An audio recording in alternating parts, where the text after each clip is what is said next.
If you are performing an algebraic calculation such as this one and receive numerical output unexpectedly, it is likely that a numerical value has been previously assigned to one of the variables that you are using. To remedy this, open the Edit drop-down menu and choose Clear All Variables. This will not delete on-screen information and will not delete user-defined functions, but will delete any variables or expressions that have had values previously assigned to them. Alternatively, take a look at what has been defined in your ClassPad by tapping on the Settings icon.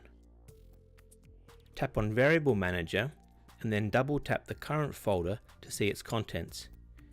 Anything labelled as an expression will be deleted by the Clear All Variables command. The Variable Manager can be used to delete individual expressions using the Edit menu.